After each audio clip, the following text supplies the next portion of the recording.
오늘 함께 나눌 말씀은 사사기 3장 1절부터 6절까지입니다. 사사기 3장 1절부터 6절까지입니다. 짧아서요. 다 같이 함께 읽도록 하겠습니다. 사사기 3장 1절 다 같이 읽겠습니다. 시작.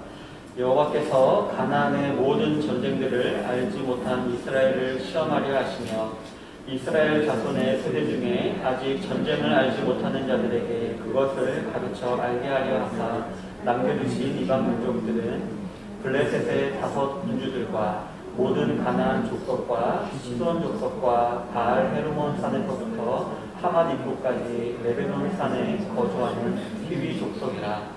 남겨두신 이 이방 족속들로 이스라엘을 시험하사 여호와께서 모세를 통하여 그들의 조상들에게 이르신 명령을 순종하는지 알고자 하셨더라.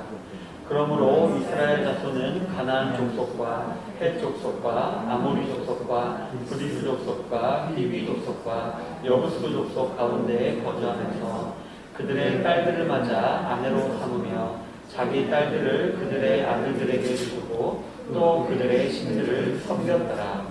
아멘. 오늘은 본문을 중심으로 해서 전쟁을 알지 못하는 자라는 제목으로 하나님 말씀을 나누기를 원합니다. 잘 알다시피 이스라엘의 인사는 샬롬입니다. 그리고 이 샬롬이라는 말은 정방위적으로 다 쓰인다라고 합니다. 만날 때 샬롬하고 또 헤어질 때도 샬롬하고 또 누군가 슬픈 일이 있어서 그를 위로할 때도 샬롬 이렇게 인사하고 또 누구를 격려할 때도 샬롬하기도 하고 심지어 어떤 분은 물건값을 이렇게 흥정할 때도 샬롬한다는 말을 듣기도 한 것 같습니다. 이처럼 이스라엘 사람들은 이 샬롬이라는 말을 정말 많은 곳에 사용하면서 살고 있습니다. 그리고 이 샬롬이라는 단어의 뜻은 우리가 잘 알고 있듯이 평화, 평강, 평안 이런 뜻을 가지고 있습니다. 그리고 이제 이스라엘 사람들이 이 샬롬이라는 단어 쓸 때에는 그 앞에 말은 하지 않았지만 하나님의 라는 조건이 다 이렇게 포함되는 것을 우리가 알 수가 있습니다. 즉 하나님이 주시는 평안이 그 사람에게 임하면 그 반가움은 더 극대화가 되고 또 헤어짐의 아쉬움도 극대화가 되고 또 누군가를 위로할 때도 그 위로가 극대화가 되고 누군가를 격려할 때도 그 격려함이 극대화가 된다는 것입니다. 따라서 이 샬롬이라는 이스라엘의 인사는 그 한마디로 모든 상황 가운데 가장 최고의 상태는 하나님께서 함께 하시는 상태다. 이런 것을 이제 말하는 것으로서 어떻게 보면 이스라엘 사람들의 신앙을 이 샬롬이라는 말에서 우리가 엿볼 수가 있을 것입니다. 그런데 오늘 본문 1절, 2절에 보면 조금 당황스러운 표현이 나오는 것을 우리가 볼 수가 있습니다. 다 같이 읽어보겠습니다. 시작. 여호와께서 가나안의 모든 전쟁들을 알지 못한 이스라엘을 시험하려 하시며 이스라엘 자손의 세대 중에 아직 전쟁을 알지 못하는 자들에게 그것을 가르쳐 알게 하려 하사 남겨두신 민족들은 이렇듯 항상 우리에게 최고의 평안과 평강과 평안을 주시기 원하시는 하나님께서 자신의 백성들이 전쟁을 알았으면 좋겠다. 전쟁을 가르쳐서 알게 하시기 원하신다라고 지금 말씀하고 계신 것입니다. 그리고 이 사실을 자세히 알아보면 먼저 하나님께서는 남겨두신 민족들이 있다라고 했습니다. 따라서 하나님께서는 이 민족들을 이스라엘의 불순종으로 인해서 여러 가지 경험이 있겠지만 이 민족들은 하나님께서 그들을 남겨주셨다는 것입니다. 그리고 이 이방 민족들은 이스라엘 주변을 완전히 둘러싸고 있었습니다. 여호수아가 죽은 후로 지금까지 그의 후손들이 가나안 족속을 멸절하라 라는 하나님 명령에 불순종하여서 그 땅에 남겨둔 이방 민족들은 오늘 성경에 기록된 것만 12나라에 달합니다. 이 나라들이 거하고 있는 지리상 위치가 이 가나안 땅 전체를 이렇게 포위하고 있었던 것이었습니다. 먼저 가나안 남동쪽으로는 가나안 족속들이 호시탐탐 본토를 노리고 있었고요. 그리고 북동쪽에는 히위 족속이 또 본토를 누렸습니다. 또 가나안 북서쪽에는 시돈 족속이 본토를 노리고 있었고요. 그리고 저 유명한 블레셋의 5 성읍, 또 이제 각 나라입니다. 각 나라인데 이렇게 잠시 연합해 있는 것이었는데요. 이 5 나라가 그 남서쪽 해안 지역에서 본토를 노리고 있었던 것이었습니다. 그리고 이외에도 헷 족속, 아모리 족속, 그리스, 여부스 이 족속은 본토내 이스라엘과 함께 거하면서 호시탐탐 그들을 노리고 있었던 것이었습니다. 그런데 아까도 말씀드렸듯이 본문에 보면 이 나라들을 남겨두신 분은 다름이 아닌 바로 하나님이라고 기록을 하고 있는 것입니다. 이스라엘 백성들이 불순종을 해서 남은 것 같지만 하나님께서 그 놀라우신 섭리 가운데 친히 그들을 남겨두셨다라는 것입니다. 그리고 하나님께서 이 이방 민족들을 남겨두신 이유는 바로 이스라엘 민족이 가나안 전쟁을 알지 못했기 때문이다 라고 그 이유를 말을 하고 있습니다. 이는 2장 후반부에 나오듯이 이스라엘에 하나님을 알지 못하는 다른 세대들이 이제 등장을 했는데요. 이제 그들은 말이 이스라엘 백성들이지 어느새 가나안 족속화가 되어서 하나님과 그 하나님께서 자신들 조상에게 하신 역사들을 하나도 모르는 자들이었던 것이었습니다. 게다가 바로 그들의 전 세대인 여호수아가 행했던 가나안의 전쟁들조차도 이들은 알지 못했던 자들이다라고 이렇게 말을 하고 있는 것입니다. 오늘 여러분 사사기 마지막 부분에 보면은 참 말로 이렇게 하기도 좀 되게 민망한 사건들 많이 기록되어 있습니다. 레위인이 첩을 가지고 있고 그 첩이 이렇게 막 이렇게 죽어서 전국으로 막 시체가 다니고 이런 식으로 엄청 이렇게 좀 부끄러운 역사가 기록되어 있는데 이게 사사기 맨 끝에 기록되어 있을 뿐이지 실제 사건은 이 당시에 이때에 벌어졌을 거라고 이렇게 다들 말하고 있습니다. 왜냐하면은 거기에 주인공이 한 명이 바로 모세의 손자라고 말하고 있기 때문에 그렇게 많은 기간이 지난 것이 아니고 바로 이때 벌어진 사건이라는 걸 알 수가 있는 것입니다. 따라서 이 당시에는 이미 다른 세대가 등장을 했고 그 이전에 이스라엘 백성들이 경험했던 하나님의 은혜 그리고 여호수아가 행했던 가나안의 전쟁들을 하나도 모르는 세대들이 주류를 차지하고 있었다는 것입니다. 그저 평화의 시대에 태어나서 너도 좋고 나도 좋고 하는 흐릿한 민족의식을 가지고 살던 자들이었던 것입니다. 그렇기 때문에 오늘 본문의 2절에서 하나님께서는 아직 전쟁을 알지 못하는 자들에게 그것을 가르쳐 알게 하시기 원하셨다라고 말씀하셨고요. 그리고 그를 위해서 이방 민족들을 친히 남겨두셨다라고 하나님께서 지금 말씀하고 계시는 것입니다. 여러분 좀 이상하지 않습니까? 앞에서도 말씀드렸듯이 평화의 왕이신 하나님께서 전쟁을 시키려고 일부러 이방 민족을 남겨놓으셨다. 그리고 적어도 전쟁을 하면은 피해 희생이 불가피하지 않습니까? 자신의 사랑하는 백성들을 죽여가면서까지 전쟁을 가르치한다는 사실이 조금 이상한 일로 여기지 않으십니까? 그런데 우리가 조금만 생각해보면 이러한 일들은 이상한 일들이 아니라 다 하나님의 지혜로, 즉 하나님의 섭리 가운데 생긴 일들임을 우리가 알 수가 있습니다. 즉 이렇게 하신 데에는 하나님께서 우리 인간의 폐역하고 연약한 본성을 아시기 때문이다라는 것입니다. 그래서 오히려 하나님께서는 우리 이스라엘 백성들을 보호시키고 그들을 연단시키기 위한 도구로서 그들을 남겨두신 것이라는 것을 우리가 알 수가 있는 것입니다. 그리고 이렇게 전쟁을 알아갈 때에 이스라엘 백성들에게는 실제로 유익이 있을 것이었습니다. 그렇다면 이러한 전쟁은 어떤 유익이 있길래 하나님께서 굳이 이 전쟁을 알게 하려고 하시는 것일까요? 바로 하나님의 명령을 지켜야지만 승리와 평안이 있음을 알게 하기 위함이었습니다. 오늘 4절을 한번 다 같이 읽어보도록 하겠습니다. 4절 이렇게 됩니다. 시작. 남겨두신 이 이방 민족들로 이스라엘을 시험하사 여호와께서 모세를 통하여 그들의 조상들에게 이르신 명령들을 순종하는지 알고자 하셨더라. 본문에서 하나님께서는 이 이방 민족들을 통해서 이스라엘 백성들을 시험하셨다라고 했는데요. 성도 여러분들도 잘 아시다시피 시험의 목적은 무엇인가요? 시험의 목적은 교사가 이제 보통 이제 시험을 볼 때는 학생이 무엇을 아는지 또 어느 부분은 부족한지를 알기 위해서 시험을 보는 것이고요. 또 더 중요하게는 그 학생이 자기 자신의 실태를 알게 하기 위한 목적이 그 시험에 있는 것입니다. 그래서 그동안 잘 배웠나 못 배웠나 또 어느 부분이 탁월하고 어느 부분이 부족한지를 점검해보는 동시에 학생으로 하여금 내 상태가 우등생인가 역등생인가를 깨닫게 하는 역할도 동시에 하는 것이 바로 시험이다라는 것입니다. 그래서 예전에 제가 대학에 다닐 때도 토익이 한창 유행했었는데요. 근데 제가 토익을 배우다 1년 후쯤에 서울대에서 만든 탭스라는 게 나왔는데 그 텍스가 좋은 점이 뭐냐면은 더 세부적으로 영어의 어떤 부분이 부족한지를 잘 이렇게 시험할 수 있기 때문에 텍스가 완성되겠다라는 말을 들은 적이 있습니다. 마찬가지로 시험은 그 사람이 잘하는 것 못하는 것을 알게 하고 또 그것을 깨닫게 하는 그런 역할이 큰 것입니다. 마찬가지로 하나님께서는 이 이방 민족들과의 전쟁을 통해서 이스라엘 백성이 자신에 대해서 얼마나 알고 있는지를 한번 알아보고자 하셨고요. 동시에 이스라엘 백성들로 하여금 자신들의 폐역한 상태, 즉 하나님께서 모세와 조상들에게 알려주신 명령들을 얼마나 어기고 있는지를 그들로 하여금 깨닫게 하기를 원하셨던 것이었습니다. 그리고 이러한 시험에 더불어 전쟁을 예비하신 것이었습니다. 성도 여러분, 저 여러분들이 너무나도 잘 알고 있듯이 우리 성도들에게 이김을 주시는 분은 바로 하나님이십니다. 즉 모든 전쟁에서 승리케 하시는 분은 우리의 지혜의 힘이 아니라 바로 하나님이시다라는 것입니다. 그러다면 우리는 하나님 말씀을 듣고 순종할 줄 알아야만 합니다.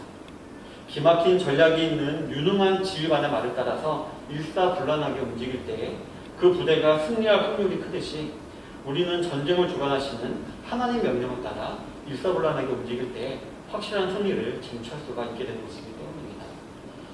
저는 개인적으로 이제 서울에서 저는 정경으로 군생활을 했습니다.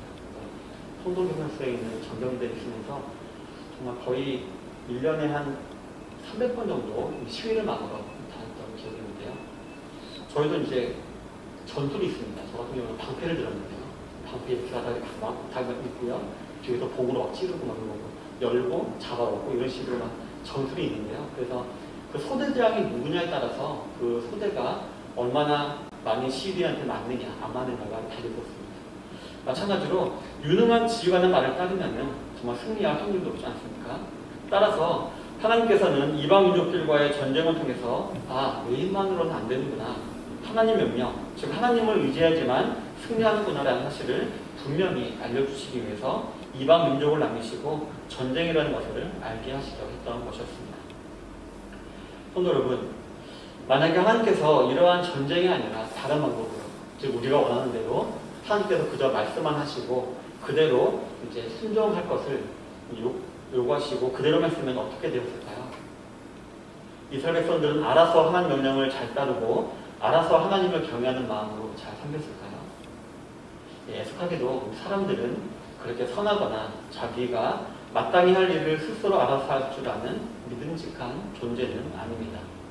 그 증거가 바로 다음에 나오는 본문인데요. 본문 5절부터 6절 한번 다 같이 읽도록 하겠습니다. 시작.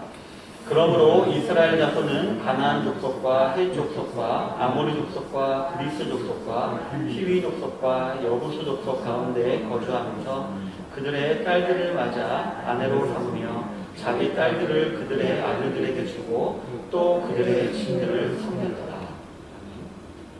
그들은 이미 하나님 명령을 마음대로 편집했던 그 윗세대의 나쁜 버릇, 즉 불순종이라는 버릇을 금방 배워버리고는 그대로 살아가고 있었던 것이었습니다.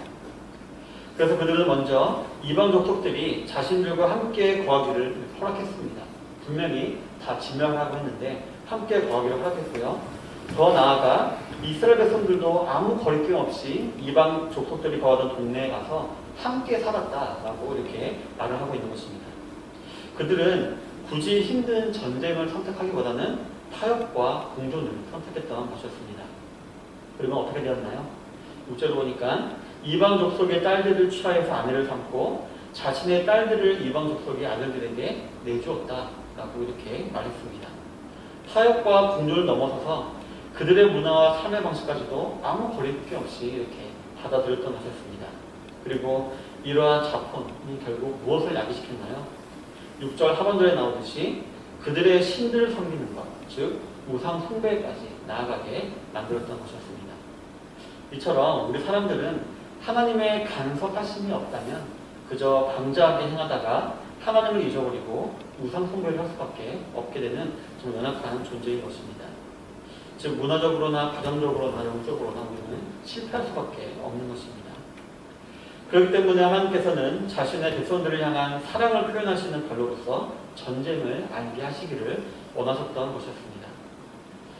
물론 이 전쟁이라는 것이 피가 터지고 비명이 난무하는 잔혹한 것이기 때문에 우리의 육신을 귀찮게 하고 아프게 하고 혹은 우리 육신을 빼앗아가는 것처럼 느낄 수도 있습니다. 하지만 하나님께 속한 자들은 하나님의 도우심으로 이러한 귀찮음과 아픔 속에서 더 강한 군사로 세워지게 될 것입니다. 예전에 이런 좀 멋있는 말을 들은 적이 있는데요. 그 거친 파도는 강인한 어부를 만든다라는 말을 들은 적이 있는데요. 마찬가지로 이런 전쟁통에서 오히려 우리는 더 강한 군사로 세워질 수 있게 되는 것입니다. 그리고 하나님의 영광스러운 승전잔치의 동석하에서 그 놀라운 전리품을 획득하게 될 것입니다. 그리고 육의 생명을 빼앗기는 것이 이런 것을 통해서 육의 생명이 전부가 아니라 오히려 이 죽음을 통해서 더 영화로운 영광의 상태로 가게 되는 축복을 받게 되어 있음을 오히려 알게 될 것입니다. 그전까지는 내 육신의 생명을 지키기 위해서 전쟁복용했다면은 이제 비록 전쟁을 통해서 비로소 육신의 생명이 중요한 것이 아니라 저 영원의 생명이 중요하구나라는 것을 깨닫게 된다는 것입니다. 이처럼 하나님께서 이스라엘 백성들로 하여금 알게 하시기를 원하셨던 전쟁은 그들이 생각하는 타협과 공존이라는 헛된 샬롬, 즉 평안과는 비교도 안 될 진정한 샬롬, 이 평안주는 하나님의 놀라운 지혜가 되는 것이 바로 이 전쟁이었던 것입니다. 사랑하는 성도 여러분, 우리 성도님들의 삶은 평안하십니까? 각자 이 세상을 살아가면서 알게 된 처세술과 지혜와 경험을 의지하며 잘 살아가시기에 아무 걱정 없는 삶을 살고 계십니까? 그래서 그 입에서 여호와 샬롬, 지금 하나님께서 나에게 평안을 주셨다라는 고백이 날마다 흘러나오십니까? 네, 아마도 그렇지 않을 경우가 더 많을 것입니다. 그렇기 때문에 이 교회 안에 거하면서 신앙생활을 하고 있는 수많은 사람들, 우리나라에도 거의 600만 명, 800만 명이 그런 게 있죠. 그들은 아마 그들에게 당신의 기도 제목이 무엇인가요? 라고 물어보면은 아마 열의 9은 다 무엇을 달라 하는 기도일 것입니다. 하나님의 영광에 감사합니다, 찬양합니다. 이런 기도 제목이라기보다는 하나님 향하여서 다고, 즉 달라고만 외치고 있게 될 것입니다.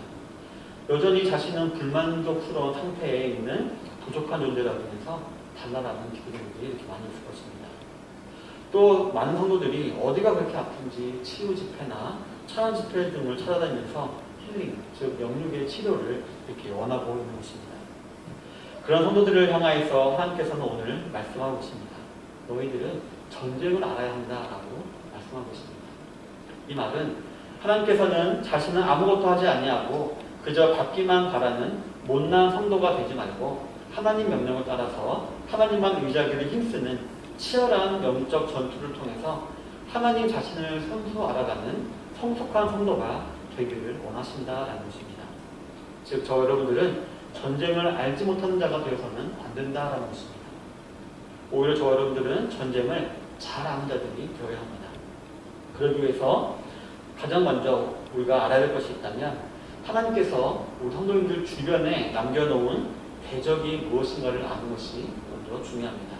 그리고 그러한 대적과 전투를 하기보다는 타협하고 공존하기 원하여서 그냥 놔뒀다가 결국 우리 성도님들의 옆구리를 찌르는 가시가 된 것들이 무엇이 있는지 먼저 우리가 파악할 수 있어야 하는 것입니다. 한번 깊이 생각해 보시길 바랍니다. 이렇게 타협하고 공존하기를 원하여서 그냥 놔두는 것, 그래서 우리 성도님들의 옆구리를 찌르는 가시가 될 뿐 아니라 우리 성도님들을 나약하게 만들고 게으르게 만들어서 또 그러함에도 누군가에게 인정받고 싶은 마음이 있기 때문에 이렇게 그런 걸 숨기고 다 놔두는, 그래서 결국 교만을 불러일으키게 되는 것이 무엇이 있나 한번 생각해 보시길 바랍니다. 우리가 하나님 말씀대로 행하지 아니하고 타협하고 공존하는 것, 결국 그런 것은 교만을 불러일으키게 되어 있습니다. 그리고 교만은 아시다시피 하나님께서 직접 처리하시는 죄입니다. 예레미야 50장 31절에 보면 주 만군의 여호와의 말씀이니라 교만한 자여 보라 내가 너를 대적하나니 너희 날 곧 내가 너를 벌할 때가 이르렀음이라 라고 기록하고 있을 정도로 하나님께서 교만한 자는 내가 직접 대적하겠다라고 강하게 말씀하고 계신 것입니다. 따라서 저와 여러분들은 이러한 교만을 불러일으키는 타협과 공존을 선택해서는 안 되고요. 항상 전쟁을 의식하며 살아가는 성도들이 다 되어야만 합니다. 그리고 이렇게 부단히 싸우며 나아갈 때에 하나님께서는 승리를 주실 것이고 그 승리는 결국 우리 성도님들에게 진정한 평안을 주시는 것입니다. 우리 성도님들이 맛본 지 너무나도 오래된 하나님 주시는 샬롬, 즉 세상이 줄 수도 없고 주지도 않는 하나님의 평안을 주시는 과정이 바로 전쟁이 된다는 것입니다. 여러분, 예전에 교회에서 청년들과 기도 제목을 나누다가 제가 한번 깜짝 놀란 적이 있습니다. 왜 깜짝 놀랐을까요? 제 기도 제목을 나눌 차례가 됐는데 정말 제가 간절하게 원하는 것, 또 내가 정말 긴급하게 기도해야 될 제목이 뭔지 생각이 안 나는 겁니다. 그저 반복되는 나날 가운데 타성에 젖어가지고 신앙생활하고 사역하고 그냥 기도함 없이 기계적으로만 사역하고 있었고, 또 이제 제가 그때는 결혼한 상태였기 때문에 좀 약간 풍족한 상태였습니다. 솔직히 제가 좀 대학교 때부터 좀 경제적으로 어려운 삶을 살았었는데 이상하게 결혼하고 난 다음부터 좀 제가 생각지도 못한 풍족한 가운데 살게 되었는데요. 이렇게 살다 보니까 진정으로 기도해야 할 것이 무엇인지를 잊고 살아가고 있었던 것이었습니다. 그래서 남들에게 기도 제목을 웬만한 것도 없이 그냥 지금 좋구나 하고 살아가고 있었던 것이었습니다. 어느새 저는 전쟁을 알지 못하는 자로 전락해 있던 것이었습니다. 하나님 명령을 따라 살지 않다 보니 결국 이렇게 불충한 자로 전락해버리고 말았던 것이었습니다. 성도 여러분, 저와 여러분들은 절대로 전쟁을 알지 못하는 자로 남아있어서는 안 됩니다. 하나님께서 허락하여서 남겨주신 대적이 무엇인지 혹은 누구인지 깨닫고 그 대적과 치열한 영적인 전투를 행하는 가운데 하나님이 주시는 평안을 우리는 쟁취해 나아가야만 하는 것입니다. 이를 위해서 우리는 하나님 명령이 무엇인지를 먼저 알기를 힘써야 되고요. 또 하나님 명령을 따르기를 힘써야 되고요. 또 이러기 위해서 우리는 무엇이 필요할까요? 반드시 기도가 필요합니다. 내 머리로 내 경험으로 이런 것 같아.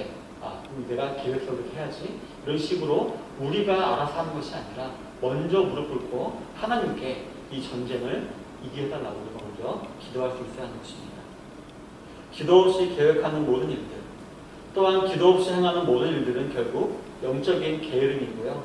이러한 일들은 또한 하나님의 영광이 아니라 자신의 영광을 구하는 교만이 되는 것이기 때문입니다. 내 지혜, 내 경력, 내 생각, 내 경험 등은 다 내려놓고 어린아이와 같이 겸손히 하나님만 바라며 나아가시는 모든 성도님들이 되시기를 바랍니다. 이처럼 하나님께서 남겨놓으신 대적들과 전쟁을 치르며 나아갈 때 우리는 이처럼 전쟁은 우리가 이기도록 예정이 되어 있고 그 유일한 조건은 하나님을 의지하는 것이었구나 라는 것을 깨닫게 되는 전쟁을 잘 아는 자가 될 것입니다. 여러분, 말세 때입니다.